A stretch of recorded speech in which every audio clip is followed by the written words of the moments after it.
Namaste everyone. I'm Sudeep Neupane. Today I'm going to present on what to avoid for inclusivity. We're studying about inclusivity in the online course on effective filters. After reading the 5 articles provided in our, let's say, canvas, I have prepared this slide. So let me begin it. So first, colorism. In 1983, Elish Walker used this term colorism, and so this is according to Elish Walker. So colorism is a prejudicial or preferential treatment of same race people based solely on their color. So you can see in this picture, I have brought it. So colorism, there is a kind of domination or discrimination based on many factors, not in terms of only the color. People are like in the class, in other practices, I mean in day-to-day lives also, like there is a kind of domination in terms of the skin color or the color of the skin. Likewise, the lips, similarly the hair types, the physical traits, and so on. So these all things fall under colorism, and there should not be kind of colorism practices in our classroom. I will present what are the solutions later on. Now, next one is sexism. This is also the factor which hinders for inclusivity. So if you see this picture, you can see the picture for boy or for male. There are the steps to climb easily, but for the girls, it is not easy to climb the ladders from there. That is why. So this kind of practice is an example of sexism, and we need to avoid it in our classroom to maintain inclusivity. And now next one is gaze practices, open-ended questions. Generally, if you see this picture, we can notice that the teacher is focusing on the boys. The gaze is being done to the boys instead of girls, or instead of let's say girl student.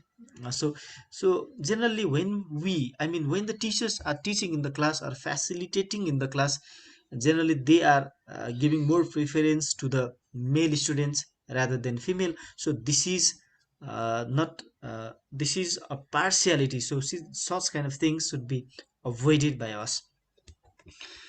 Now, why? Maybe more like in, let's say, gaze practices, more preference is for boys and less to the girls. So it is unconscious practice. Even the teachers or even we are unknown about our practice, but in the reality, in its let's say impact, it has let's say a long or a sustainable impact to the students. So talking more with what we do, like we talk more with boys and less to the girls. So it is a belief that we believe that the teachers have a wrong conception that boys are boys. So we should not have these kind of things, because we should have changed it, and we need to say that boys and girls are equal. So that is why I wrote it yes, because this is equality, and this helps to maintain equity in the class. Of laism, you can see that there are two people. One is in the wheelchair, another is climbing that stairs. So there is again discrimination or domination to them. So the one who is in let's say physically challenged, the one who is physically challenged cannot commit to the person who is fit and fine, like we can see in the picture. That is why there should not be any kind of prejudice to them in terms of their physical, let's say, capacity, or let's say if somebody is differently able, we need to have equal treatment to them, which also helps to maintain inclusiveness in the classroom. Next one is microaggression. So it is first introduced in 1970 by Howard University psychiatrist, Sister Empires. So if you see this, so this is the practice of insulting or the subtle based on many factors like racism, oppressive acts, and so on. And this is also very wrong practices. Now, what are the solutions of these problems, or what can be done to maintain inclusivity in the classroom is given here. Like awareness, we need to about it in the classroom. We need to change the mindset of the people. Unless and until we change the mindset of the people, we are not or we won't be able to bring inclusivity in the classroom. Next one is counseling. We can do counseling to the students. Not only to the students, we need to counsel it to the stakeholders of education. Those who are involved in education, they must know about it. They must know how to avoid these factors to maintain inclusivity. Likewise, discipline can also work. Rules and regulations can be made and executed and implemented in the classroom.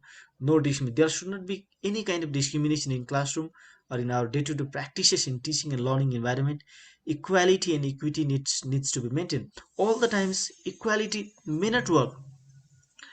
For example, if we uh, let's say treat boys and girls equally all the times, it may not work sometimes. So that is why, according to the need, if like sometimes if a girls needs more support on the content, or let's say on teaching and learning, let's say when they have a problem, so if we give more priority to some people who actually needs that support, so that is what equity, and equity is needed all the times. Equality may not works.